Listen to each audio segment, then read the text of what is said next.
Welcome to the Woodshed with Cody Wood on the Equus Radio Network, where some amazing guests stop in, share their stories, and have a few laughs along the way. From the rodeo road to everyday life, it's all part of the ride. Here's your host, Cody Wood.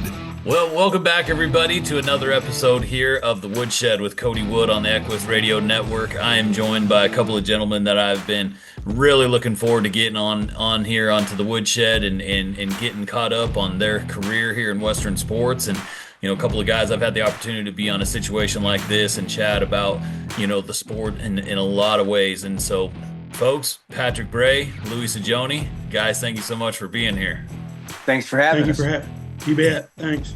Yeah, and absolutely. So, folks, for those of you out there that might not have ever seen the sport of team pinning, it is one of the greatest, fastest moving sports and disciplines in all of Western sports. So these two fellas here happen to be two of the very best in the sport in their own right, and have just a deep history when it comes to team pinning, training horses, being just masters of the equestrian world. And you guys just really looking forward to kind of digging in and sharing with this audience, one, what the sport is, how you guys got involved, and where this sport is headed. You know, so, you know, Patrick, you know, you and I have had the opportunity to be on your show. You know, Patrick is the host of the USTPA Weekly, a fantastic podcast. And Patrick, you've done so much for the sport of team pinning. Where did it all start? You know, like in your background in the sport of team pinning as a whole, where did that all get started for you?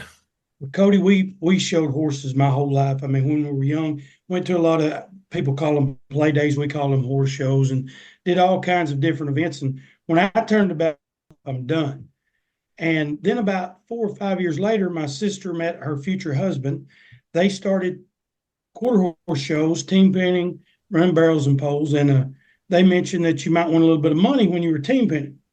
So my ears perked up, and I thought, okay, if we can win a check, I might be willing to get back into this. We started showing quarter horse shows of the team pinning, and then ranch sorting came later, and started going to the World Show on a pretty regular basis in about 99. And that's where I had known who Louie Saggione was for, you know, most of my team pinning career. You heard about him there, the people from Illinois and the ones up north. And then as I moved to Texas and got more involved, where we were at the same pinning a couple of times. And of course, as he does so often, he told me that my team pinning career would advance by leaps and bounds if I just bought a new horse. And that was horse number one. And we're not even going to get into how many horses I bought. But I will say this, team pinning has taken me so many places. It has introduced me to so many people, lifelong friends that I can travel the United States, Canada, a few other countries. And I know that I've got friends there that if I needed something, I could call it. And it's taken me so many places. I can't, and it's family based. USTPA is family based, which I love. And it's just, team pinning has been very, as the guy said, team pinning has been very, very good to me. Yeah, absolutely. And you hit the nail on the head there when you talk about the experience of, you know, what it's like, not even just being in the arena and competing and you know, the glory of winning and all those things. But man, when you're back in those stalls and those families are coming together and you're becoming basically like a little tribe and everybody's raising those kids and doing it the right way. I mean, it is a unique atmosphere that I absolutely love and is a big part of what helped me, you know, fall in love with the sport, you know, coming into it, you know, later in life and coming from a, you know, a bull riding family, and then just, you know, coming and falling in love with the sport of team pinning and where it's going. And, you know, Louie, when you look at your career, I mean, you have been at this for your entire life and have gone to the highest of highs and been at the highest level in this sport. And you've seen a lot of changes over the course of that time, you know? And so, you know, what does this sport mean to you? You know, what, just like Patrick said, what is it given to you and your family? And then where do you see it headed? Well, you know, for me, this sport is everything. It's been my whole life. And you know, I've told people before, unfortunately, you know, a lot of people lay in bed at night and think about, you know, stuff they're going to do tomorrow on their house or, you know, things they want to do with their family. I lay in bed at night and think about how I can make the sport better. It's all I think about. I go to bed thinking about it. I wake up thinking about it. I'm on the phone all day. If you ask my wife, I mean, if I'm not busy selling horses, I'm on the phone with somebody trying to figure out a deal to make our sport better, or, bring in more sponsors, or just do things to grow the sport. And it has come a long ways. And, I'm not sure that we've seen the pinnacle of this sport yet. It's such a good family based sport. I have 3 kids that that I'm raising in this sport. I was raised in the sport with a sister, and I have 2 other siblings that didn't take a hold of the horses. But now raising my 3 kids in this sport, it's so amazing to see how everybody becomes your family. Just like right now, I'm in Colorado at friends of mine place that I met through the sport of team penning, and they're not even friends anymore; they're family. And that's just where this all goes. And Patrick and them, and we'll have Thanksgiving dinner together.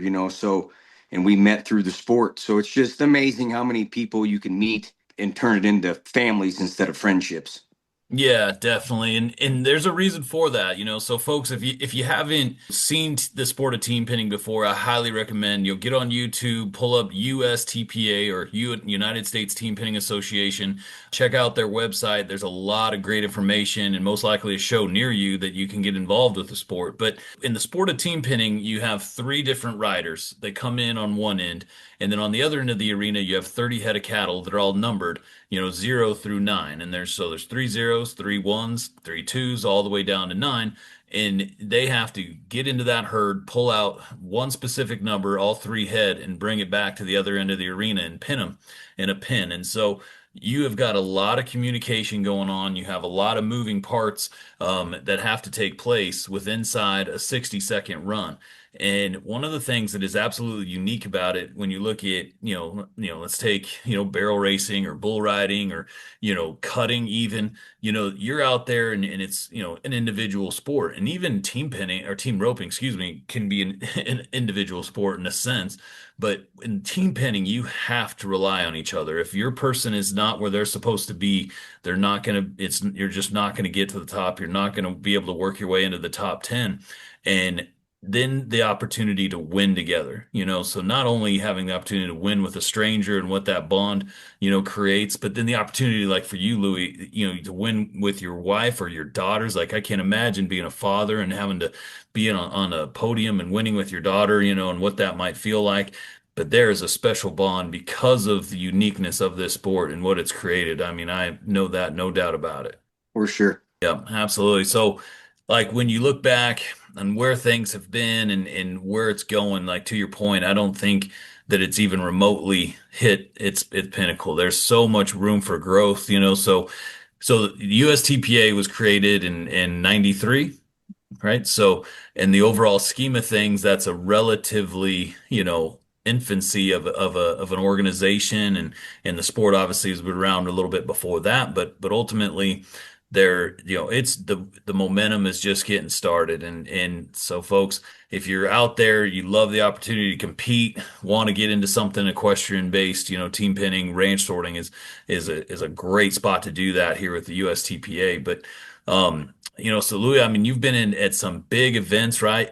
Patrick, you've been in some huge events, whether it's in the Denver Coliseum or the USTPA World Finals at some of the big events, whether it was in Amarillo or Fort Worth or now in West Monroe. Give us a little bit of a background on maybe a run or a buckle, if you will, a win that really resonates with you and why that is. For me, there's so many, I mean, I've been at it 30 plus years, so it's pretty tough to pinpoint one. They all have a special place somewhere for you. But for me, probably one of my most memorable wins was probably at the Calgary Stampede. And it was probably because it was with one of my very good friends, and it was with my wife. So it was kind of a neat thing to, win with family, winning with my wife. But, couple of years after that, I was able to win the World Show with her. And that was her first AQHA Open World title. So that was pretty special. So most of my special ones come with family, I mean, just because at this point in my age, in my career, that's probably the most important part. You know, I mean, I had my days of being younger and running down the road with all my buddies and having fun. But now, now I get as much kick out of it sitting on the fence watching my three kids. And to be honest with you, I can probably come up with more highlights or specific runs that I'm not even on anymore. That, my two kids are three kids now because my son's riding. But, to like my two girls, winning the World Finals together last year, or my son and daughter winning the Junior Youth World together last year. Those kind of stick out to me a little more now than any of mine. But there's just so many. All them big shows are so good. Like you mentioned, the USTPA World Finals we just wrapped up in West Monroe, and it's such a good show. It's relaxing. There's a lot of money on the line, and it's a good show. And something just to touch on quickly too for all the newer people that are getting to the sport, the new pro novice class that we're doing now with two novice/beginners draw up. It's an all draw, and they draw up with an open rider. And they gave away saddles and buckles and everything in that this year. I think they had 85 teams in that, if I'm not mistaken, in the first round of that class in the team pennant. And I think they had over 100 in the sorting. Man. And it was very neat to see all the newer people to the sport that were getting the ride in that class. I mean, that for my son, he's a lower rated rider.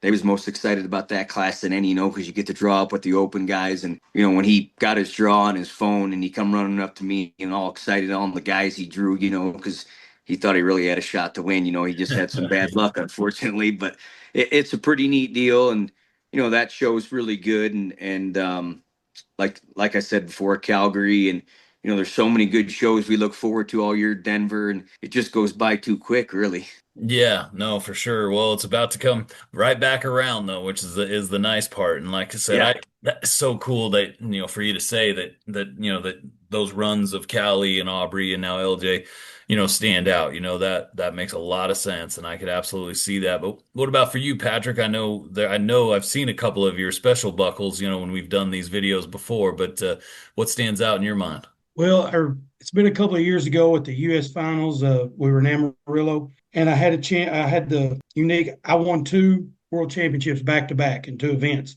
and the first one was great because out first and ninth or first and 10th, and we went first and we were leading it, and we let it down to the last team come in. Well, I was on the last team, so I was with Hall of Famer Tom Bross, and some of you may remember we called him Little Ricky. He was from Italy, and his dad had brought him over here, and he was riding a yellow horse, I think, that belonged to Jared, and he was probably, Louie, how old was he? 10-year-old, 12-year-old? Yeah, probably 11, 12. And we told him when we went in, we asked him, said, do you really want to win, or do you just want to have fun? He said, what do we got to do to win? I said, well, just listen to me and Tom, and what did we tell you? Well, as luck would have it, and the God shined down on us, and we won. I won my second one that night, but winning with him, and again, I say, he was a stranger till that weekend, met him, great young man. I wish I could meet him again sometime. I hadn't seen him in several years, but that was pretty special. The next one, I guess, is the bittersweet. Louis talked about the World Show in Oklahoma City. I made the finals of the amateur team pinning and the amateur ranch sorting. And if you would have given me 1 second to deduct off both my times in both events, I would have won both events. I won two reserves. I got beat out of two reserves by less than a second combined. Oh. And that's always that one's always kind of been a thorn in my side that I can't never get past. But Louis talked about the kid. I think the one thing that makes team pinning USTPA most special, Cody, we all go to big rodeos and we love rodeos, but 99.9% of the people in the stands know they're not going to be able to ride a bucking horse.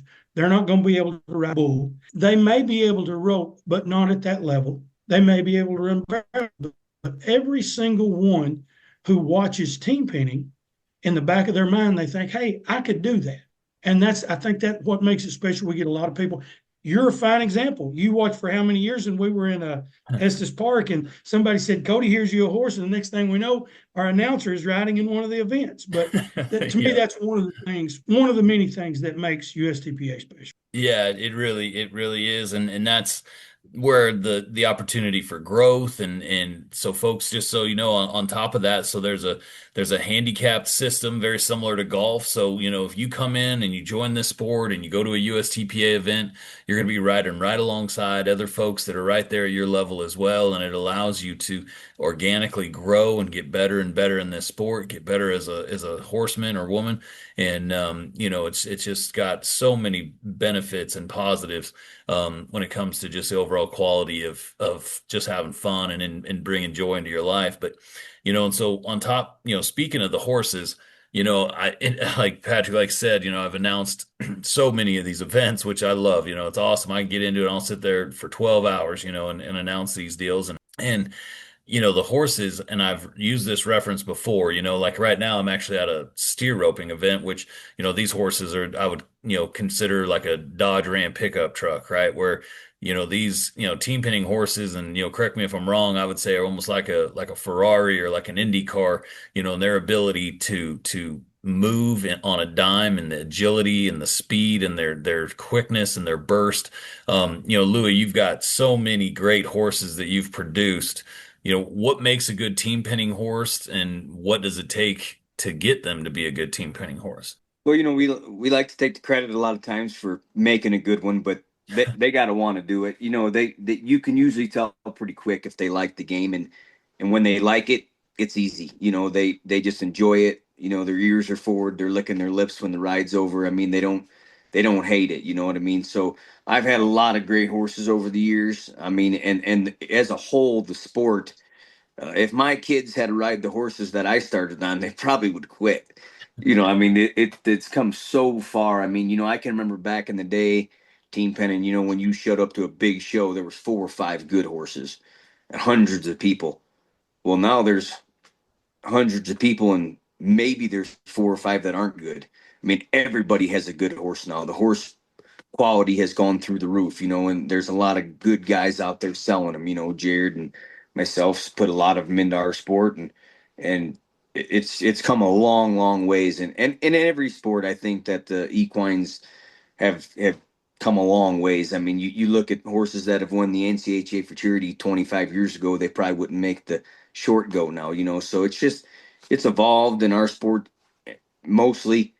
But I mean, I enjoy the horse part more than anything. I get to do it every day, so I'm pretty lucky. But the good ones do it by themselves. Yeah, yeah, no, there's a tremendous amount of athletes, like you said, coming out of there from a horse perspective, and just when you're at one of these events, you could just look up and down the line, and they're just phenomenal horses all the way, all the way down the line. But right now, what do you got working on right now? Do you got anything special that you getting ready to come out, or that you've been working on that maybe stands out above the rest? Well, right now we just got finished a couple months of cramming for the World Finals, so we're not even really talking about horses too much. Yeah. So the barn's kind of empty, and all the horses. We went to the finals. We took 13 head of horses for me and the family, and they came home and they were pretty tired. We had a long week. Everybody had a good week. There was a lot of short go runs, making the second and third rounds, so horses were tired. Barn favorite probably right now is actually a full sister to a mare that I did so well on for years. Remember Lexus, the gray mare Uh-huh. we won horse of the year on? I have her full sister now. Her name's Playgirl, and she's probably barn favorite right now for me. But we got a barn full of good ones we're pretty happy with. But as of right now, everybody's just turning out loving life.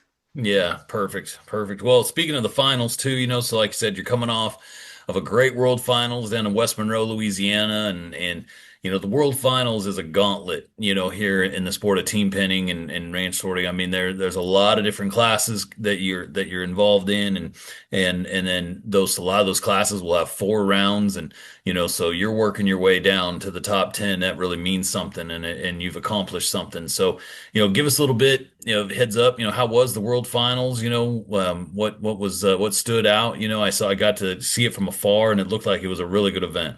It was a great event. Patrick would probably know the numbers better than me, but I think the show was up like 40%, 35%, just shy of 2,000 first go round teams, which is enough. I mean, it's a great show. You see a lot of these associations, they say, oh, we ran 4,000 teams. I don't think that's the goal we're looking for. We're looking for like the best of the best, you know what I mean? And I think we kind of found the sweet spot around there, and the finals was great. A lot of new winners. What was crazy is I think we were trying to add it up, but a lot of the classes were won by draw teams, Huh. which is common. It's been happening a lot, but I was fortunate enough to draw two good partners in the Open and win the Open with a draw team. So that was pretty cool. Two guys that had never won it before, amateur riders. They were pretty pumped. Yeah, that's Um, good. my kids had really good shows. The girls, I think they swept all four youths, junior, senior, Penn and Sorton. The kids brought home 5 saddles, and Callie won the scholarship, and me and Nikki just tried to hold it all together, taking care of 13 head of horses and feeding them, and you know how that goes, cleaning stalls. It starts out easy the first couple of days. Everybody helps clean stalls. By the third day, it was pretty much just Nikki. Yeah. Yeah, I bet. Well, man, that's a good successful week. That's awesome. That is really good. Congratulations on the open, title. That's, when you go there, I mean, gosh, that's got to be at the top of the list of ones to win. I mean, I guess what else? I mean, play with the pros would be cool. The all pro is cool, but man, the open, that's the one. Yeah, it was great. It was great for me. I was able to win both of the opens this year. We had a little won the Open Pennant and the Open Sorton. Had a little rough luck in the ride with the pros this year, but that's a great class. A lot of people like it, and you know, there really are no underdogs in that class. A lot of people think because it's someone who gets picked a little later that they're an underdog. But I mean, every guy in there that they're picking off that stage, they're open riders, they're professionals, they're good. I mean, Yeah. on any given day, any one of them can win. But it was great to see. I think Chris Sullivan and Travis Robertson won it this year. And that was good for them. I don't know if they've ever won one before, but it was a big payday. I mean, they were pretty happy, and really in the end, I'm happy too that someone new gets to win it, and it's a fun deal. The whole show is fun for us. It just goes by too quick, really, because we work all year and get excited for the finals. I mean, talk about it, making teams, planning stuff. I mean, for us, we don't, we all park next to each other, so we're figuring out dinners. We're gonna cook out. This year we had a 55-inch TV outside the trailer with a fire pit. We watch football or the World Series, and it just goes by too quick, really. Yeah, no, definitely. I know it looked like you guys had a pretty cool setup back there, though. I was jealous, especially right there. This, Yes, this is the right time to be in Louisiana too, not in August. But yes, for Yeah. sure. Patrick, how did your finals go?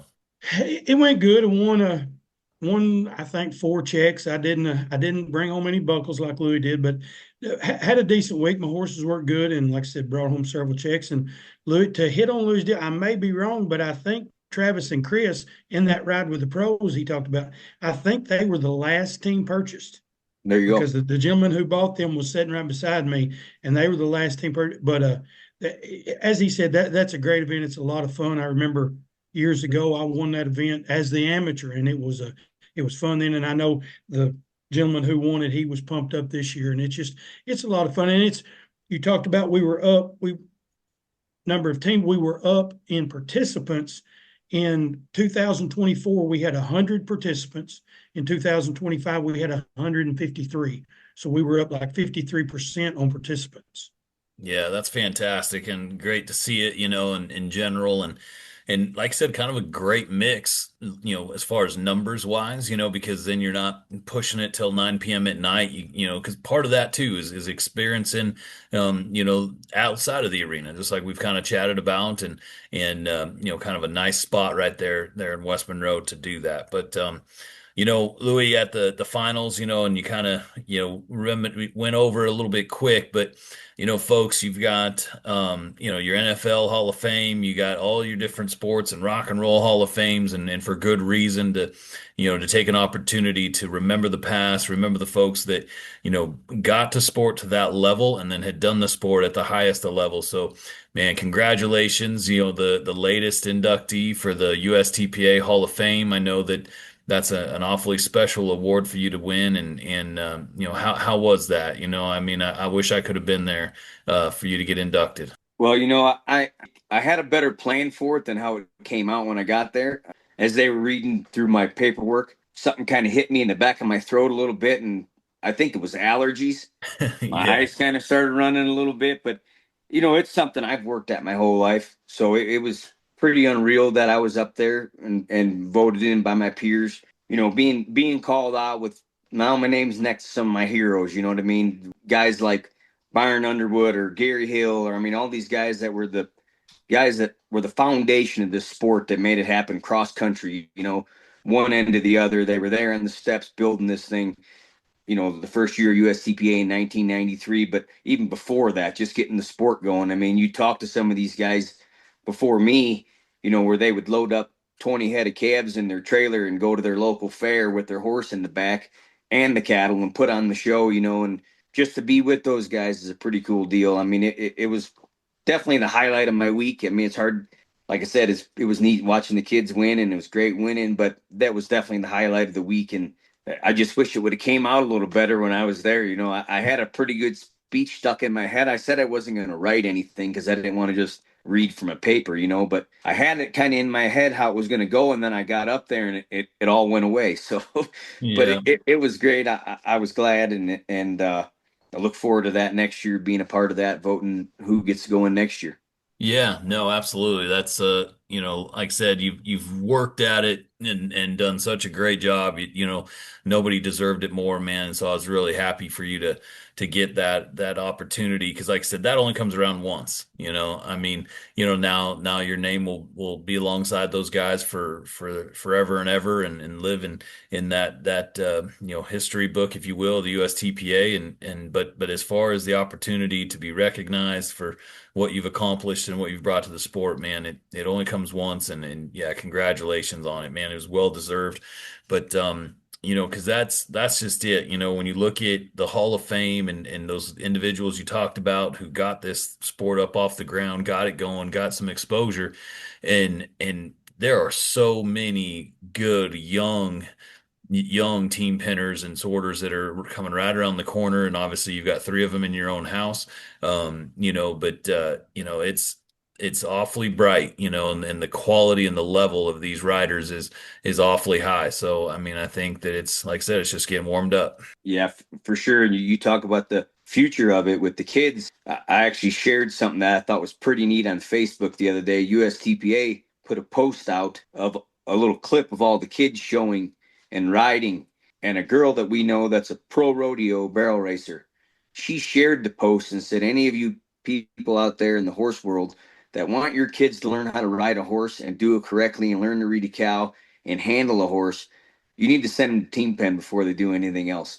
And I thought that was a really cool compliment to our sport. I actually messaged the girl and I said, will you please tag USTPA in your post? Because she didn't just say it on comment. She shared it and put a whole write up about it. And I thought that was pretty neat, but it's pretty true, I think. I mean, our kids, it's not a pattern. It's not something where, your trainer gets off your horse and 5 minutes later you get on and go show. I mean, it's something that you can advance in if you want to, and these kids want to win, and it's pretty neat to see, and it's good sport for the family, and I mean, I just look forward to the next year every time seeing the kids when they grow a little bit, because with them kids, 1 year makes a big difference, so it's pretty neat to Yeah. see the kids. Yeah, it really is. And now you're starting to see some of these ones that we were just in the youth and commented as kids, and now they're becoming young adults. And obviously like the Callie Brookshires or the Cody Wards. I mean, they Yeah, jump off the page and as far as what they've done, and now I mean they're